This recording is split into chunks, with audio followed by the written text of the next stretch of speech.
सर्वसामान्यांच्या हक्काचा आवाज जागर जनस्थान।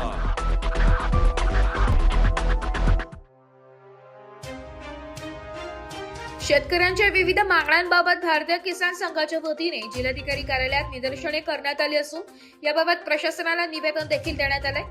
धुळे जिल्ह्यात शेतकऱ्यांना शेती उत्पन्नासाठी अनेक नैसर्गिक व मानवी आपत्तींचा सामना करावा लागतो।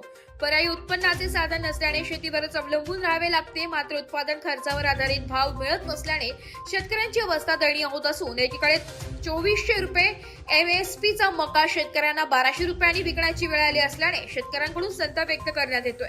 धुळे जिल्ह्यातील मका उत्पादक शेतकऱ्यांची समस्या तात्काळ सोडविण्याची मागणी शेतकऱ्यांनी केली आहे। मका पीक हमी भावाने व जास्त क्षमतेने सुरू करावी, तसेच हरभरा पीक हमी भावाने खरेदी सुरू करण्यात यावी। शेती पंपांना सर्व गावात दिवसा वीज पुरवठा सुरू करण्यात यावा, या विविध मागण्या घेऊन भारतीय किसान संघाच्या वतीने धुळे जिल्हाधिकारी कार्यालयात निदर्शने करण्यात आली आहे। आज एक शेतकऱ्यांच्या विषयावर आम्ही भारतीय किसान संघातर्फे जिल्हाधिकाऱ्यांना निवेदन देण्यासाठी आलो आहोत। जिल्ह्यातील शेतकऱ्यांची स्थिती फार खराब आहे। कष्टाने पिकवलेल्या मालालाही मोल मिळत नाही। MSP चे रेट जे सरकारने काढलेले आहेत ते त्याच्या उत्पन्न खर्चाशी मेळ खात नाहीत, तरीसुद्धा MSP वर शेतकरी माल द्यायला तयार आहे। सरकारने खरेदी केंद्र चालू केलेली आहेत, त्यांची क्षमता पुरेशी नाही। खरेदी केंद्रावर माल घेतला जात नाही, फार कमी प्रमाणात मोजला जातो, त्यांच्या क्षमता नाहीत। आणि या सगळ्यांमुळे शेतकरी आज इतका परेशान झालेला आहे। 2400 रुपये MSP चा मका शेतकऱ्याला 1200, 1400, 1500 विकावा लागत आहे। हरभऱ्याची तीच अवस्था आहे। 70-80% शेतकऱ्यांनी कापूस MSPच्या खाली 5500, 6500 रुपयाला विकला आणि आज नंतर रेट वाढले ते त्याच्या पदरात पडले नाही।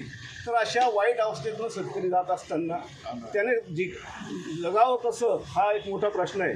सरकारला एकच विनंती करण्यासाठी आम्ही आलेलो आहोत की उत्पन्न जे तुम्ही MSP डिक्लेअर केलेली आहे, कमीत कमी त्या रेटमध्ये तरी त्याचा संपूर्ण माल खरेदी करण्यात यावा आणि त्याच्यासाठी तुम्ही जी केंद्र उघडता ती पूर्ण क्षमतेने चालवावीत। अनेक केंद्रावर अनेक घोळ, अनेक प्रकार दिसून येतात आणि शेतकऱ्यांना पिकवलेल्या मालाला 4-4 महिने वाट पाहत तरी अजून त्याला घेतलं जात नाही आहे। ती जी नोंदणी होते ती अगदी म्हणजे त्याला 4-4 महिने वाट पाहावी लागते नोंदणीचा नंबर येईपर्यंत। तर त्याने इतके दिवस माल सांभाळायचा कसं काय? तर अशा अवस्थेतनं शेतकरी जात आहे। कांद्याचाही तोच विषय आहे। कांद्याचे रेट त्याला उत्पादन खर्चही मिळत नाही आहे। आयात निर्यात धोरणाचा ताळमेळ नाही आहे। आयात निर्यात धोरण कधी बदलेल आणि कधी तो अगदी कांद्याचे रेट 400वरून 500वर येतील हे समजत नाही। तर अशा परिस्थितीत शेतकरी जात असताना तुम्ही त्याला काही देऊ नका, त्याला फक्त तुम्ही त्याला घामाचे दाम दिले तरी शेतकरी खुश राहणार आहे किंवा त्याला ते मिळणार, त्याला केलेल्या कष्टाचं त्याला फळ मिळणार आहे, पण तेही मिळत नाही। अशा वाईट अवस्थेतून जात असताना भारतीय किसान संघातर्फे आज आम्ही शेतकऱ्यांचा विषय जिल्हाधिकाऱ्यांना अवगत करण्यासाठी आले आहोत। आणि जे आता खरेदी केंद्र चालू केलेली आहेत, आता आपण हरभरा आलेला आहे, हरभराही आज मार्केटमध्ये येण्याच्या अगोदरच त्याचे रेट MSPच्या खाली चालले गेलेले आहेत। म्हणजे आधारभूत किंमत सरकार जाहीर करतं तरी कशाला? आधारभूत किमतीमध्ये शेतकऱ्याला माल देणंही परवडत नाही, पण तो द्यायला तयार असताना सुद्धा त्या मालाची पूर्ण खरेदी होत नाही। तर अशा अवस्थेतनं सरकारने योग्य तो मार्ग काढावा, शेतकऱ्यांना न्याय द्यावा आणि योग्य पद्धतीने त्याच्या मालाला त्याच्या घामाचं मोल करावं। नाहीतर असंतोष एवढा आहे शेतकऱ्यांच्या मनात, तर त्याचा उद्रेक झाल्याशिवाय राहणार नाही। याची दखल सरकारने, प्रशासनाने, शासनाने घ्यावी। यासाठी आज जिल्हाधिकाऱ्यांना अवगत करण्यासाठी आम्ही आलेलो आहोत।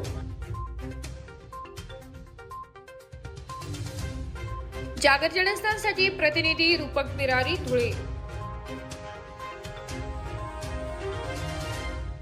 एक बात कह दूं, ये वीडियो हर किसी के लिए नहीं है।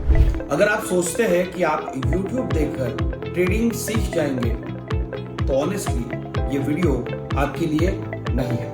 ट्रेडिंग सिर्फ एक बाय सेल का गेम नहीं है। यहाँ पर चाहिए डिसिप्लिन, रियल नॉलेज और पेशेंस। आपको नॉलेज रील्स से नहीं, ट्रेनिंग से मिलता है और हम उन्हीं के लिए हैं जो ट्रेडिंग सीखना चाहते हैं। प्राइस, एक्शन इंडिकेटर और इमोशन कंट्रोल हम आपको सिखाना चाहते हैं। हमारी ट्रेनिंग शुरू होती है सिर्फ 5000 से। ऑफलाइन और ऑनलाइन दोनों ऑप्शंस में आप ट्रेडिंग सीख सकते हैं।